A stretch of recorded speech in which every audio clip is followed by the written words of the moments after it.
Hello everyone, welcome to my biography on one of the arguably most generous people in history, John D. Rockefeller. So, here's my biography on him. I'll try to make this quick since the longer my videos are, the less views they get. Enjoy!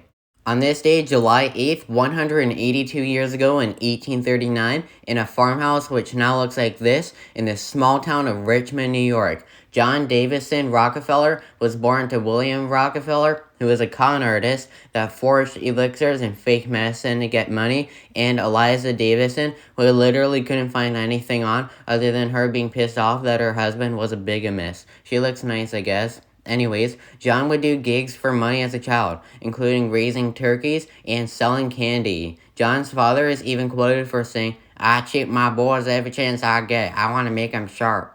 In 1851, at age 12, John and his family moved to Moravia and then Owego, both of which are in New York. In 1853, at age 14, John and his family moved for a third time to Strongsville, Ohio. John would go to Central High School in the nearby city of Cleveland. He dropped out of high school and then went to Folsom Mercantile College for a business class, allowing for John to get his first job as being a bookkeeper. In 1855, at age 16. Later, in 1859, Rockefeller became business partners with Maurice Clark, who there are no photos of, eventually raising what is equivalent to $500,000. In 1863, at age 24, John built his first oil refinery near Cleveland, Ohio. There will be a lot more of these coming. He also paid not to fight in the Civil War. Rockefeller later defended his action in the quote, "But it was simply out of the question. There was no one to take my place. We were in a new business, and if I had not stayed in it, it must have stopped, and with so many dependent on it." Rockefeller would later become an abolitionist who fiercely supported Abraham Lincoln. In 1864, Rockefeller married Laura Spelman, who became Laura Rockefeller, who would be his wife for the next 5 decades. In February of 1865, Rockefeller bought an oil organization run by the Clark brothers, who I also couldn't find anything on, for $1 million.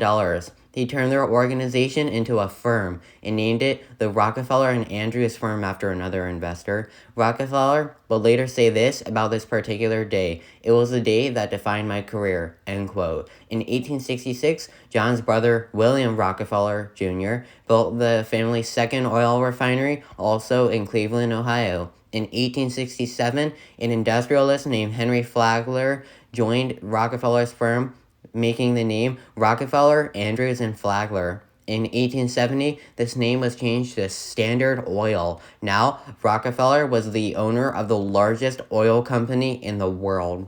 In roughly 1871 or 1872, Rockefeller announced that Standard Oil would drastically increase freight prices on their oil, causing protests from other oil companies. To this, Rockefeller probably responded by saying, "Yo competitors, I'm one of the richest people alive, take my grills or leave." And so, in what is known as the Cleveland Massacre, Rockefeller bought 22 of the 26 competitors he had in Cleveland, Ohio. Talk about being a sellout. This largely gave him control of the Cleveland oil reserves. By the end of the 1870s, Rockefeller owned many oil plants, at almost 100, allowing him to be able to refine about 90% of the U.S.'s oil. Now, Rockefeller was worth $27 million. In 1879, not so good things happened. Pennsylvania indicted Rockefeller for monopolizing the oil industry, which would strain his company for the next 2 decades. Rockefeller would recount this by saying, "All the fortune that I made has not served to compensate me for the anxiety of that period."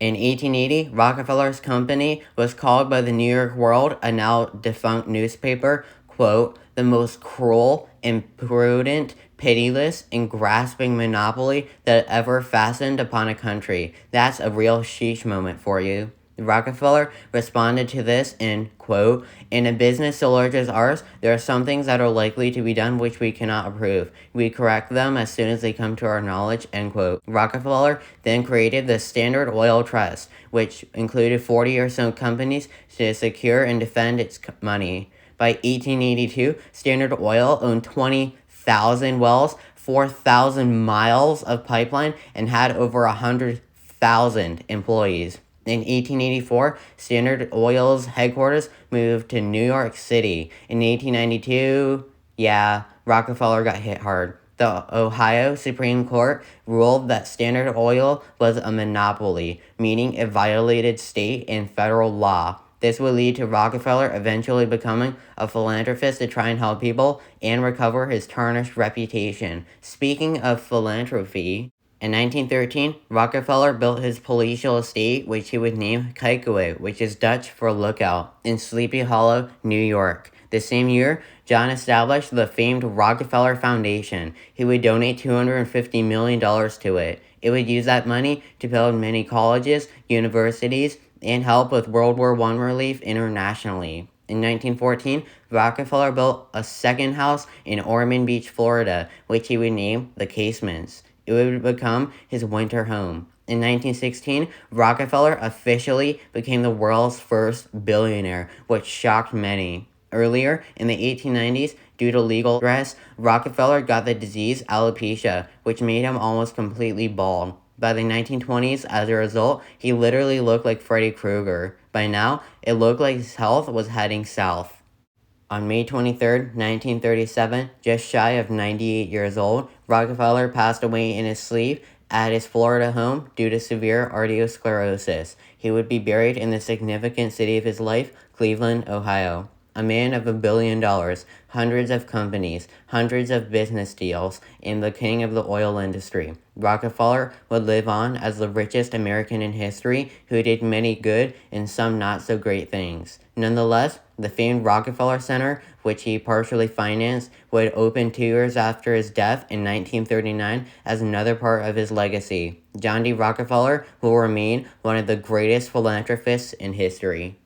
And with that, that was my biography on John D. Rockefeller. I hope you enjoyed it. Sorry the middle was a little boring, but that's the oil industry for you. Who wants to bet that this video won't get more than 5 views? Anyways, my next video will be another biography, this time a little bit more ancient, and on one of the most famed figures of the last 2 millennia, Julius Caesar. It will come out on July 13th. Thanks for watching.